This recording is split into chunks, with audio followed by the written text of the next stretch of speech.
Hi, everyone, and welcome to From a Woman to a Leader, a podcast dedicated to discussing women's unique challenges in the tech industry.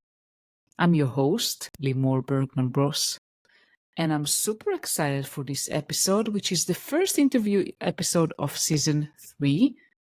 The theme of Season 3 is Negotiate Like a Woman. Negotiate like your true self, authentically and as you are. And I'm super excited to share my first interview with Michelle Merritt. She's a seasoned expert with over 20 years of experience as a Fortune 500 recruiter and a corporate culture executive. And in this episode, we are diving deep into salary negotiations. And you'll learn powerful strategies for negotiating job offers, understanding your value, and getting the compensation you deserve. Michelle shares her top tips and personal stories. So, if you want to elevate your negotiation skills, you must listen to this episode. Stay tuned and transform your negotiation skills. And let's dive right in.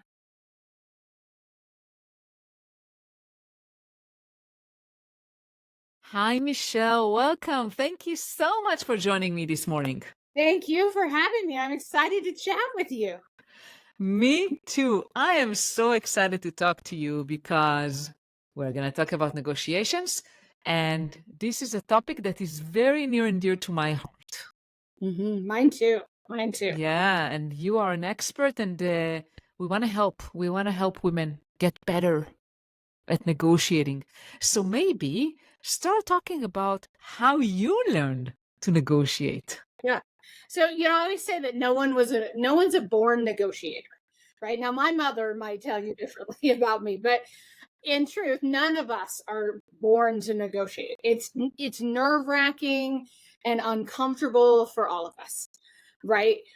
Where I learned it was from my grandfathers. I was fortunate enough to watch them continually negotiate. Right. And so I'll never forget the story where my grandfather went car shopping and he had picked out the perfect Cadillac. And he went to the dealer and he said, I'm going to buy this Cadillac today. And the dealer said, great, here's the price. And he said, no, this is what I'm paying for it. And the dealer said, absolutely not. We can't do that. And they went back and forth for a few minutes and he said, this is what I'm paying for this Cadillac. And the dealer said, no, sir, I'm sorry. He said, that's fine. Have a good day. And he left. By the end of the evening, the Cadillac had been parked in his driveway by the dealer, right? And I remember when he left thinking, but this is the car. This is the one you wanted, right? I mean, he'd done all this research. And what it taught me from a very young age is to be well prepared to negotiate and never be so attached to something that you're not willing to walk away, right? And the other thing I'll say is that my other grandfather, my maternal grandfather, was the king of the banter, right? He made friends with people, which made people want to help him. And so that made it easier for him to negotiate. And I watched these things growing up, but I wasn't necessarily perfect at it in the beginning and still may not be every time, but certainly have learned to do it and teach a lot of people to negotiate today. This is an incredible story, Michelle, about your grandfathers, and it reminded me that I heard that no is the beginning of the negotiation. Right. Right. You're so right. You're so right. No is the beginning, right? We take it as an end, but it's not. Now we know where the boundaries are, right? We know where someone wants to be, things like that. And so that we can then start a better conversation. Yeah. And you told me earlier that when we talked that initially you weren't that, polished in negotiating, and that kind of led you to even, fail or not get what you wanted. Can you share a little bit about that? Yeah. So in my first professional position, I did not know that you could negotiate at work, right? I'd watched my grandfathers, all of that, but I had not been with them in their professional work settings. So I didn't know you could negotiate your salary. And so later on, I learned that I left about $10,000 in annual salary on the table, right? I took an offer that was about 10,000 less than what they would have paid me if I'd asked for it. What does that translate to today? Well, if you do the math over the lifetime of a career, if I had taken that $10,000 and every year just invested that $10,000 into my 401k, it averages out to about $1.4 million over the lifetime of my career, right? That's mind-boggling. That's what most people shoot it for in their retirement account, right? This is mind-blowing.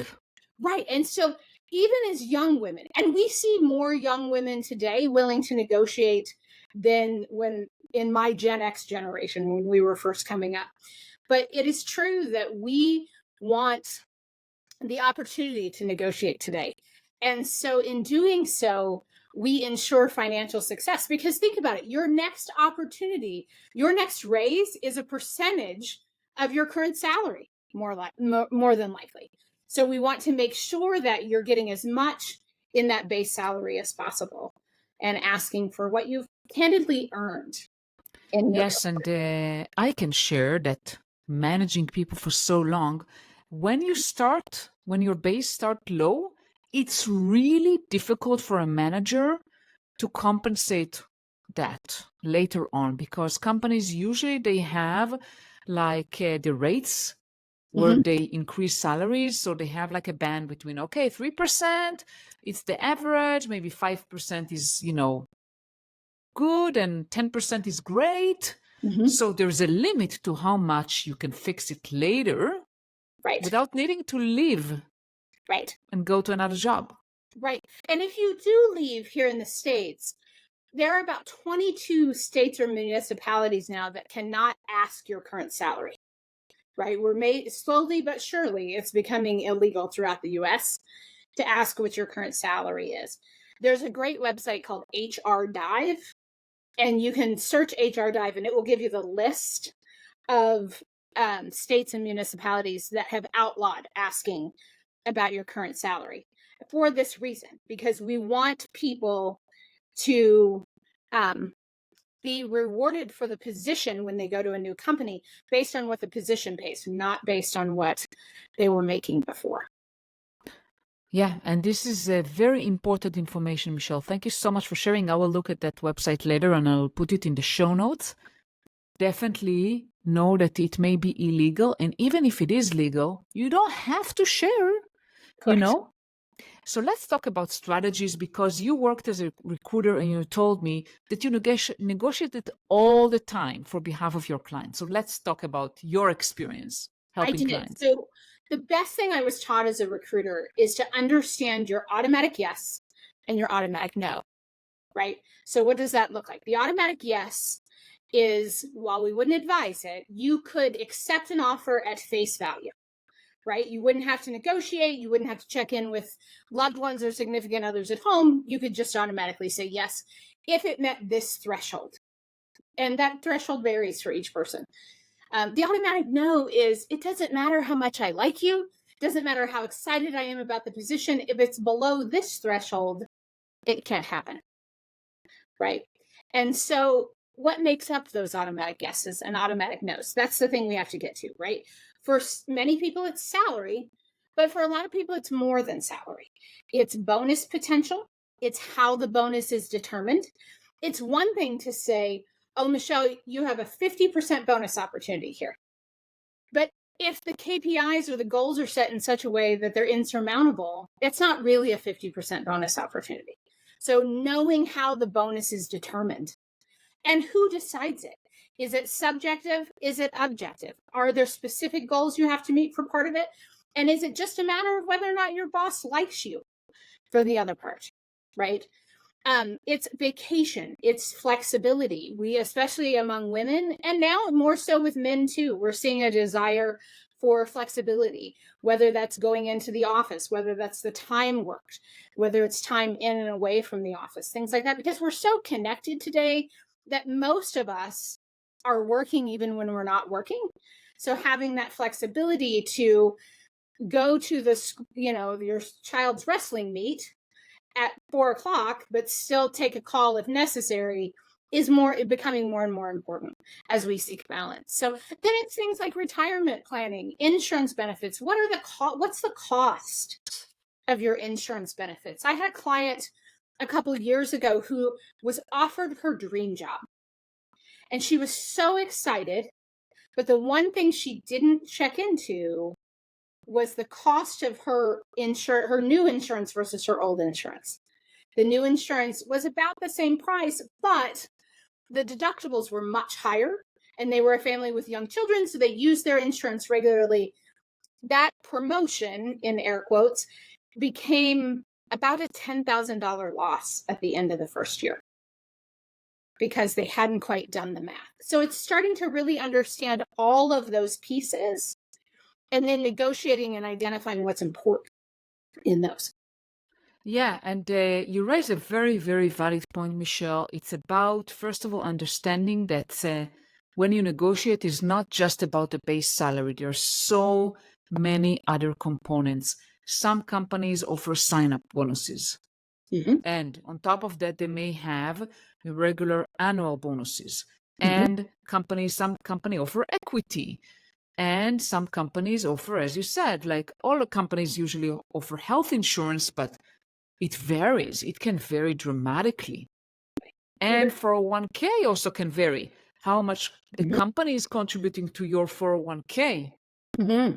If it's 3% or 6%, that number can change the larger your base salary becomes. The other thing I'll say is be mindful of those sign-on bonuses, right? We see a lot of people get very excited about sign-on bonuses. Here in the United States, they are taxed at a very high rate, a much higher rate typically than your base salary is taxed. So if you can get all or some of that sign-on bonus into your base salary instead, number one, it distributes it out throughout the year, so the tax is less on it, but also then that adds to that raise for the next year because again, those percentages are being calculated that way. Absolutely. And also, when your base is higher, you get higher 401k deduction. Absolutely. So Absolutely. definitely, but I know that sometimes employers are limited, at least based on my experience as hiring people. Sometimes companies have limitations around how much they can stretch the base salary versus they can give in a sign-on bonus. So that's sometimes a lever that you can use. You don't have to, but it's an option. Absolutely. So I want to ask you, Michelle, let's say I want a job, I interviewed, I passed all the steps, they want me, I want them. How do I start the whole negotiation process? Right. So hopefully you're working with a recruiter or someone in talent acquisition if it's a larger company. But, one of the first things I do is ask if this is the final offer or if there's room for discussion or room for negotiation in the offer. I never say yes or no right from the beginning, right? I ask for time to look at it. One of the things I do is ask what their deadline is, right? Instead of saying, I'm going to review this and get it to you tomorrow, I say, I want to take some time to review this. When do you need an answer? Because more than likely, the company will give you more time than you'll give yourself, right? So that gives you a little more time to review it, to do your research, things like that. So then it is a matter of, again, starting to know those priorities. And in addition to knowing your priorities, hopefully you've done your research on what is the average compensation for this position in your industry, in your part of the country, in your part of the world, etc. So then you can start to identify, okay, this is my priority and this meets my priority, but this item here does not. How important is that to me? Things like that. And so then you can start to negotiate that by identifying, first of all, what is their priority? And then making sure everything is in writing. You're not reviewing an offer until you have the offer in writing, and then you're responding in writing to the individual so that you can say, I'm really excited about this, and it will be easy for me to say yes if. Yeah, I love it. And right? usually, at least based on what I recall when I was interviewed and the company made offers to me, they do send in writing, but usually they include just the base salary, whether there's a sign-on bonus and equity. Mhm. Sometimes maybe 401k, but a lot of times they don't have all the details, right? Like you mentioned, the health insurance information. Say, oh, the health insurance after you join, we Mhm. will discuss with you exactly how to roll on to health insurance and 401k and all that. So what do you suggest, where to do? So I always ask to see their copy of their insurance plan, right? So example, in the United States, there may be specific doctors you can use in specific healthcare plans, right? I may want to see that list of providers so that I can determine, are my medical providers in that list? Or am I going to be paying more because I am an out of service, out of pocket provider? Then I'm working with an out of pocket provider, something like that. So that's the first thing. That's a red flag for me if they're refusing to share their health insurance benefits when they're writing an offer, right? 401k, same thing. I want to know what their contribution is, what their max contribution is, and then compare that to what I have as Yeah, well. yeah. Okay, so you're saying that that's very common and should be okay to ask, hey, can you share also your health insurance benefits, your 401k benefits, and pretty much any benefit, right? I mean, anything else. Absolutely. Anything else that's included, bonuses. Be careful with vacation, right? Sometimes people will say, oh, we have unlimited vacation. That started happening 5 or 10 years ago now, where people would say, oh, yeah, we just take off the time you need. Well, who's ever felt like they have enough, they're caught up enough to take vacation, right? So what we find is that in a company where unlimited vacation is an option, they're using an average of about 3 days less a year than people who have set vacations. Right. So if I'm offered unlimited vacation, and that might be their policy, they're not going to change that for one person, but I do want to know how much time does the average person take off in this role, at this tier, in this department, things like that. So I get a feel for, is this department only taking a week off a year and I'm used to taking 4 weeks?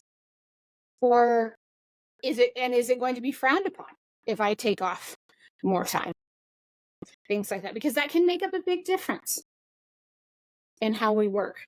Yeah, that's a good point. To be honest, I mean, the last two companies I worked at had this unlimited, it's not unlimited, like flexible time off or whatever they call it. And they were pretty good actually with it. I was able to take about 5 weeks off a year. Mm-hmm. But sometimes, I mean, first of all, it's a company policy. There's not much you can do about it. And also, a lot of times, it really depends on your manager and the group you're at. And not necessarily, maybe HR will tell you or the company recruiter, hey, yes, you can take as much as you need. And people may take up to 4 or 5 weeks off a year. And then you reach out to a manager that maybe they don't like to take time off and they don't like their people to take time off. So how do you know that? Right. Or is this manager someone who says, yeah, you can be out of the office, but you need to be available by phone while you're gone, or you need to be on email while you're gone? Well, if you're getting 100 emails a day from your manager while you're on vacation with your family, that's not a vacation, and your family's not getting your attention. So that may be okay for you. It may not be, but know that going into that. Yeah, definitely. And The other thing I'll share is the commute time. Right? So many of us have gone to working remotely today. Factor in, when you're considering a new opportunity, what your commute will look like. We had a client who was getting a significant pay bump because she was going from academia to a for-profit Fortune 100 organization. But the commute was 45 minutes each way. And it was a sizable commute. It was several miles because it was in the Midwest where things are spread a little farther apart, right? And so she was driving 30 to 40 miles each way every day. So we started calculating, what is the cost of gas? What is the cost of the time that she was investing in the drive, where before it was a 10-minute drive? Things like that. What is the wear and tear on your vehicle? Driving 80 miles round trip every single day. How that means you change tires more frequently. That means you likely have to buy a new car sooner than you might have planned. Things like that based on mileage. So we start to factor in those things too and be mindful of the commute. Some people really love the commute. That is their time to get ready for the day, and that is their time to decompress after the day, where other people, it's very taxing on them to be in traffic for 40 minutes at a time. Yeah, I mean, one of my job, I had to commute 50 miles each direction, so 100 miles a day, and it was not for me for sure. After 2.5 years, I left because I couldn't do it anymore. But some people like it. I mean, Right. yeah, Right. And just know know your priorities, right? That's a factor. And today we might say, I'm willing to do that 2 or 3 days a week, but I'm not willing to do that 5 days a week. So is there an option to work remotely or have a hybrid schedule, something like that? If that is the answer to the commute issue for you, great. But know that ahead of time and be prepared to have that conversation. definitely. So how would I negotiate to get the best maximum outcome that I want? Let's say I want more higher salary, and how do I Right. do that? So by knowing your priorities, right, we're asking for the things that are most important first. So, again, I'm putting in writing. Thank you for the offer. I'm excited about this opportunity because I'm letting them know I want to say yes, right? It will be easier for me to say yes if, and then I may say the salary goes from 100,000 to, the salary is bumped up to 125,000, something like that. If that's your number, I'm making numbers up. And the bonus opportunity is raised to X amount, something like that. Or the time off is increased to 3 weeks in the first year instead of just 1, something like that. So you know your numbers, you know what you're asking for, and you're very clear, but you also want to speak to why it's going to be a benefit to them, right? I'll never forget, I had a client once who reached out to me and she said, I want X amount of dollars. And it was $150,000 pay increase. And I said, great. She said, I need you to teach me how to get it. Great. What have you done to earn the right to ask for that amount of money? Well, I haven't. I just want it. Well, we can want everything. I can want to be the Pope, but that doesn't mean it's going to happen for me, right? So we want to make sure that we can articulate and describe what it is we've done to earn that right to ask, and what we bring to the employer, why it is beneficial to them to increase that.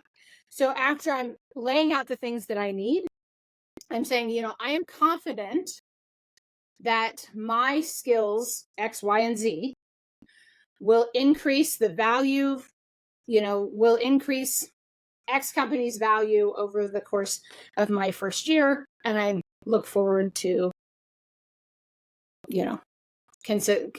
starting with the company, something like that. And so we want to make sure we're showing them their ROI, their return on investment. Mm-hmm. Yeah, absolutely. And you mentioned writing, so you think it's better based on your experience, you recommend to negotiate in writing rather than, hey, let's have another call? I do. You can certainly have the conversation, but everything still needs to be in writing, right? Because the only thing that we're required to commit to are the things we've agreed to in writing. Mm-hmm. So make sure that whatever you agree to is put in writing in a formal offer, because that's what they're required to, that's the required commitment on both parts. Yeah, definitely. I mean, eventually, if I negotiate and they increase the salary, they will send me the contract. But the question is, if the negotiation itself, that may be a back and forth, is it better to do it in writing or just ask for? Better to do it in writing. I think that you can be more concise. We tend to get nervous when we're speaking to other people, right? So we'll trip on our words. We might articulate something differently than we would in writing. They might be able to detect our nervousness, things like that. Or if it's in writing, we don't lose that upper hand. For sure. Now, they may pick up the phone and call and say, hey, let's talk about this. And you need to be prepared to have that conversation. Yeah. I have another question. What would I do if I want to maximize everything, but the market is not that great. I don't have many options, and I'm afraid that if I aim too high, they may not want to hire me. That can be scary. And so you have to know that's part of knowing your automatic yes, right? How much risk, and everyone has a different sense of their risk aversion, right? So how risk averse are you, right? Can you walk away like my grandfather did with the Cadillac, right? Thinking, oh, they'll probably be back, but if they're not, it's okay. I'll find there'll be another car out there, right? Or is it a matter of, listen, I've been out of work for 6 months and my family needs a paycheck. I need a paycheck. So I can't risk too much. I can ask for this, but I also have to recognize that I'm willing to still accept it if it's here. In all my years of doing this, I've only had one client where when they've negotiated, the company pulled the offer just because they negotiated. For the record, that company 2 months later filed for bankruptcy. Okay. So, you don't necessarily have to ask for more. You can certainly accept an offer at face value. No one's saying you have to negotiate, but there are lots of opportunities to ask for more and do it respectfully. Again, excited about the offer. Easy. It will be easier for me to say yes if. Yeah, right? so approach it in a positive way, not Absolutely. demanding, not saying I will only take the offer if you raise in XYZ, but Right. I'm excited. I'm looking forward to start working with you, and it will help me say yes if you could give me additional. Absolutely. Whatever. Right. Whatever your priorities are. Yeah. And based on my experience, sometimes it's a discussion about you may ask for more salary, and they will say, I cannot give you more salary, but I can give you more equity, or I can give you a sign-on bonus, or I can give you something else. Absolutely. Now, if you're talking about equity and you're going to a startup organization, for example, think about find out what is in their divestiture clause. So what do I mean by that? I mean that if you're offered 2%, right, vested over the course of 5 years, there should be a clause there that says if the company is sold within 3 years instead of 5, and you're not fully vested because it's not been the 5 years, then you gain full vesting privileges as soon as the company is sold. Something like that. So pay attention to that divestiture clause in the event that you are talking about equity in an organization that might be up for sale. Yeah, for sure. And they'll say, and oftentimes, rightfully so, they'll tell you, listen, we don't anticipate selling. And they may not be anticipating selling, but a lot can happen in 4 years. Look back to where we were in 2020, right? So much has happened in the last 4 years. Someone may approach them about purchasing their organization. And if you don't have that divestiture clause that allows you to be fully vested, you're going to leave money on the table. For sure. I mean, from my experience, the whole equity is complicated, especially in startup when it's not RSUs, when it's stock options. It's complicated, and a lot of times the recruiter will not know much. I mean, yes, if it's in writing, great, but it's complicated, and sometimes really someone like the CFO or someone from finance need to be involved to explain the full kind of terms. And in cases like that, it's smart to have an employment attorney, right? a coach like me can walk you through a lot of it, but we are not licensed attorneys, right? So think about hiring an employment attorney to go through the fine print when you're talking about complicated things like that. Same thing with severance agreements. And that severance agreements become more common the further up you go in your career, right? But we want to make sure that if you're asked to leave the company, if there is a change that occurs, something like that, that you're protected for a certain amount of time, whether that is 6 months, whether that's a year, so that you have time to make your change, because executive changes, career changes can take 6 to 12 months often to complete. That's a very, very important point. Yes, severance packages, from my experience, typically companies are willing to give you more because they want a peace of mind that there will not be any lawsuit. They don't want to mess with anything. They prefer that you will sign it and you will get money. So typically you have some leverage there because Absolutely. they want to just a clean cut. Right. Yeah, definitely. Wow, it's been incredible. What else have we missed, Michelle? Anything that you feel like we haven't touched on and you would want to share? One thing I'll mention is in the interview process, at the beginning of the conversations around the interview, oftentimes a recruiter, whether that's external recruiters or a talent acquisition person internally, will say, where do you need to be, right? I always caution people not to give a range, right? If we go back to our $100,000 number, right? So instead of saying I need to be between 100 and 125, because when we say that, what we're saying is we'll take the offer for $100,000, right? Instead, if we say, I need total compensation of X, that might be 150 total by the time we're factoring in bonus potential, things like that, right? I need to be total compensation of X dollars. If that's 150, great.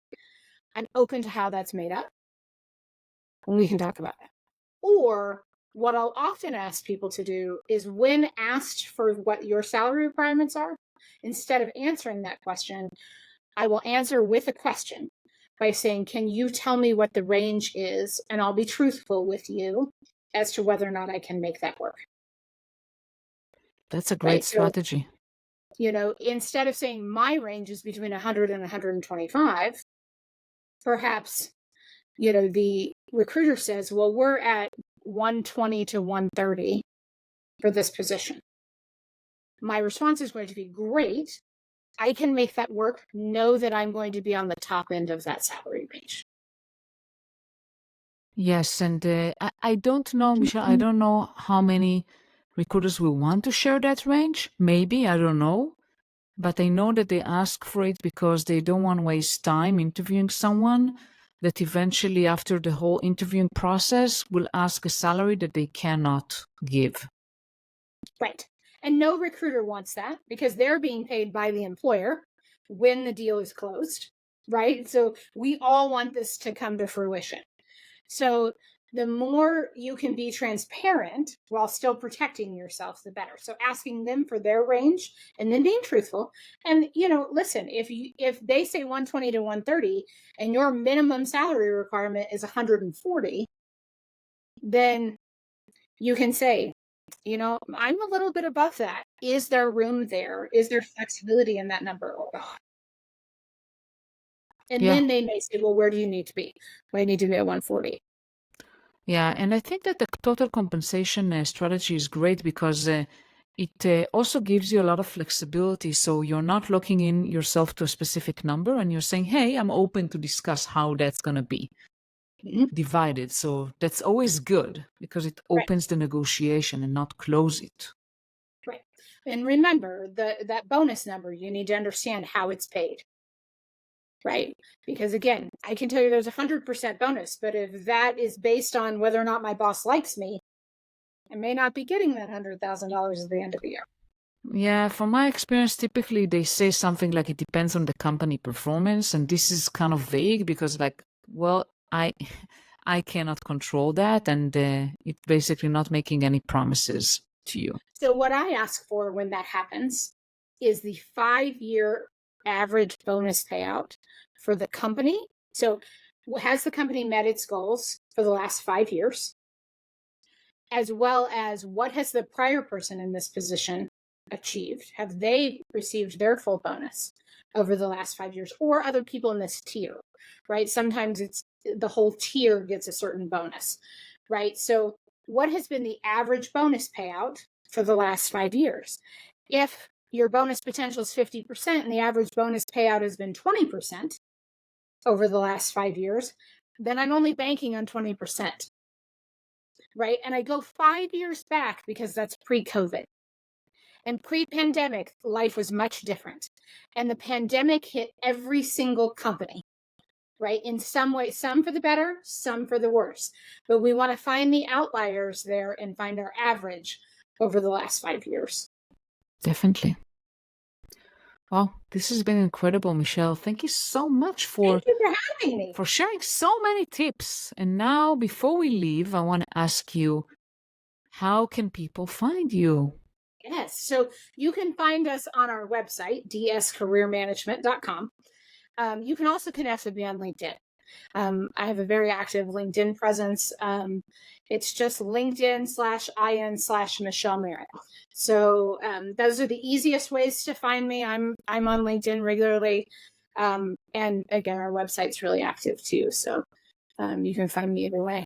Perfect. And I will put both your website and your LinkedIn URL on the show notes. Thank you so much, Michelle, for being here today. It was great to see you.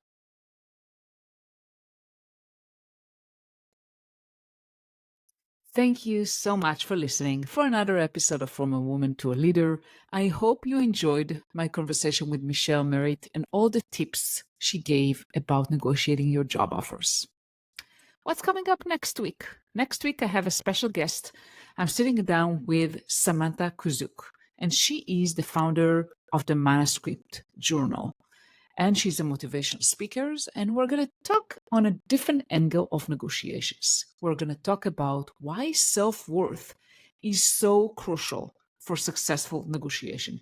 And Samantha will share practical steps to overcome self-doubt, step out of your comfort zone, and navigate societal stereotype.